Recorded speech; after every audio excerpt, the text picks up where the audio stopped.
Marché à thème, c'est le quart d'heure thématique de Smart Bourse chaque soir. Le thème aujourd'hui, c'est le thème de la psychologie de marché, de la finance comportementale. Une manière de regarder l'affaire GameStop avec Julien Messia qui est à mes côtés en plateau, le cofondateur de Quantology Capital Management. Bonsoir Julien, bienvenue. Merci d'être là. Je le rappelle, Quantology Capital Management, c'est ce qu'avait dit votre associé cofondateur Vincent Fourcault quand il était venu il y a quelques mois. Nous cherchons à modéliser le bon sens paysan.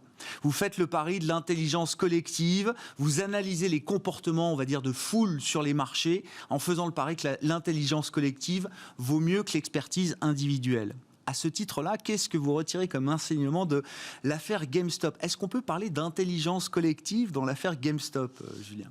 Alors effectivement, l'intelligence collective, il faut d'abord bien la définir. C'est quoi l'intelligence collective? Il s'agit en fait de modéliser le bon sens, c'est exactement ça. Et pour modéliser le bon sens, il s'agit vraiment d'être en mesure de collecter différentes sources d'informations de gens qui ne sont pas spécialement des experts. Et l'idée, c'est vraiment d'arriver à faire en sorte que les erreurs des uns vont compenser les erreurs des autres, de façon à ce que, finalement, la décision commune, collective, converge vers la meilleure des décisions. Voilà. Et alors, pour revenir à l'affaire GameStop, alors il y a beaucoup d'encre qui a coulé autour de cette affaire, et c'est intéressant d'avoir une lecture un peu différente de la lecture qu'on a pu avoir dans différents journaux. Au départ, ce qu'il faut avoir en tête, c'est que pourquoi est-ce qu'on s'est intéressé à GameStop et pas une autre société? Parce qu'à la base, il y a un côté affectif. GameStop... C'était pas un hasard. C'est pas un hasard.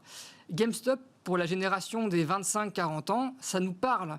Parce que quand on était plus jeune, on a tous arpenté les rayons Micromania, les fameux rayons bleus à la recherche des derniers titres de PlayStation ou autres consoles.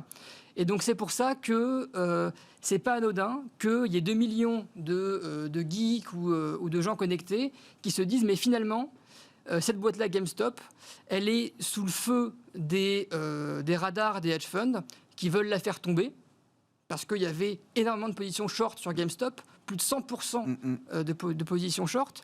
Et donc évidemment, ils ont vu ça comme une menace, ils se sont dit mais nous, à l'ère des réseaux sociaux, des forums, on peut se mettre ensemble, on peut se liguer et finalement être aussi puissant, voire encore plus puissant que les hedge funds, à tel point qu'ils ont fait vaciller Melvin Capital. Bien sûr, bien sûr.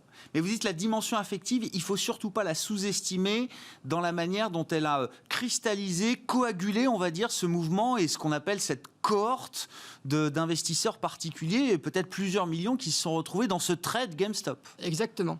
Exactement. Et en fait, j'en veux pour exemple qu'à côté de GameStop, vous avez d'autres titres qui ont subi ces mêmes mouvements. Ouais. AMC, par exemple. Oui, les cinémas. Exactement. AMC, c'est des cinémas. Et les cinémas, encore une fois, aujourd'hui, la génération Z, comme on l'appelle, eh bien, elle passe plus de temps sur Netflix que dans les cinémas. Par contre, notre génération à nous, effectivement, il y a un côté un peu Madeleine de Proust avec le cinéma. Donc AMC était proche de la faillite également. Et bien, qu'est-ce qui s'est passé? Ils se sont ligués pour faire monter le cours, comme pour BlackBerry d'ailleurs, à tel point que AMC a été en mesure d'émettre du capital et de un peu sortir la tête de l'eau. Se refinancer, oui, voilà, bien sûr. Exactement, exactement. Ouais. Et juste pour rebondir là-dessus, c'est intéressant parce que quelque part, qu'est-ce qu'on voit émerger? On voit émerger une nouvelle source de financement qui finalement met de côté les systèmes bancaires. Ouais. Ah on court-circuite les grandes banques de Wall Street, là, pour le coup, effectivement.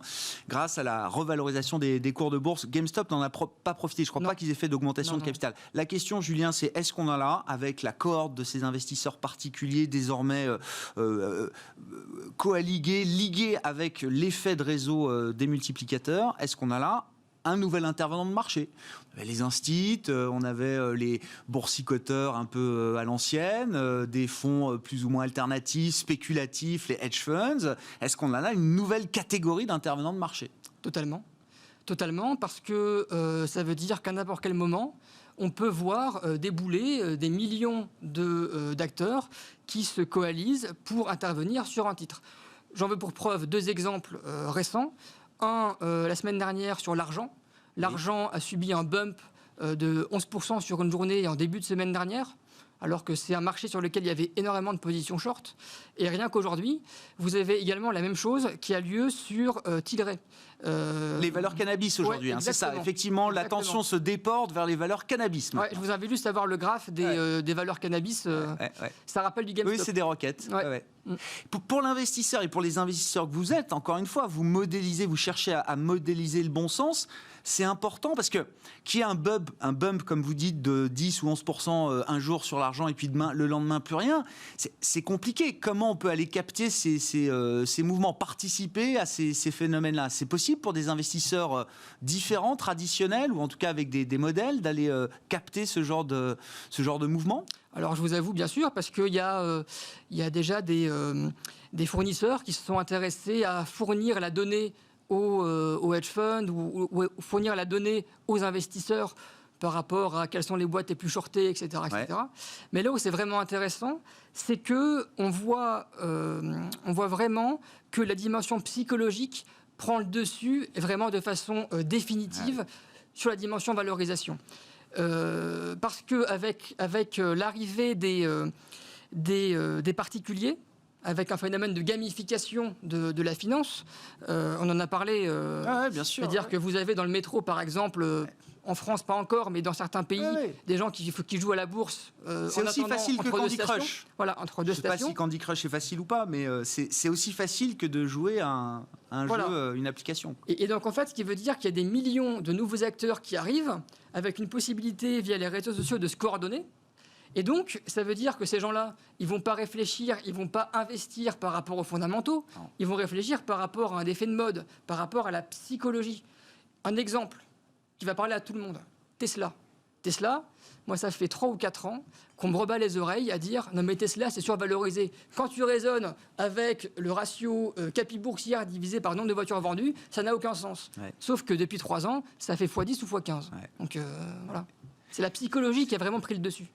Est-ce que c'est bien ou est-ce que c'est pas bien? J'en sais rien. Julien, je ne sais pas si vous avez une réponse à cette question. Est-ce que c'est pas un marché qui devient très dangereux quand on est simplement dans la psychologie, dans l'affectif, qu'on ne regarde plus les fondamentaux? Effectivement, il y a quand même toute une classe d'investisseurs, alors peut-être les plus anciens, mais le retour au fondamental se fait à un moment ou à un autre, et parfois de manière très très violente. Tout dépend de votre horizon d'investissement. C'est-à-dire que, effectivement, si vous raisonnez à long terme, oui, on peut considérer que les fondamentaux vous rappellent toujours à l'ordre.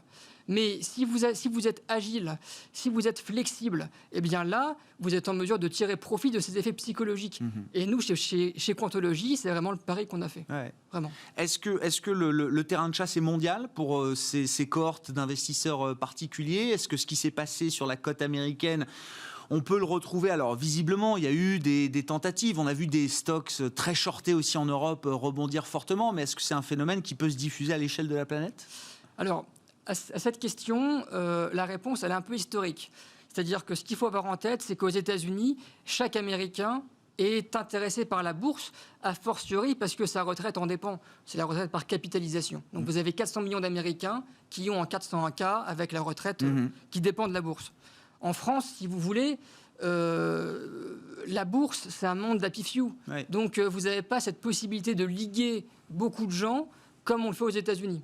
Voilà, donc pour l'instant, c'est circonscrit plutôt aux États-Unis, mais il y a un phénomène de génération qui peut intervenir à ce niveau-là et qui peut faire que via les forums et les réseaux sociaux, ça peut être un phénomène mondial. Dernière question, Julien, et j'ai l'impression que c'est une question que se pose Wall Street. Je ne sais pas si c'est la hantise de Wall Street, mais c'est de voir la cohorte Wall Street Bets se mettre peut-être à l'avenir short sur certaines valeurs. Là, ils ont été longs sur GameStop parce qu'ils voulaient sauver Micromania. Demain, ces millions de particuliers, ils peuvent se mettre short sur des valeurs. Alors oui, sauf que c'est quand même beaucoup moins intuitif pour un particulier de parier à la baisse. C'est pas le raisonnement naturel. Non, exactement. Donc à ce niveau-là, je pense que c'est pas pour tout de suite. Voilà.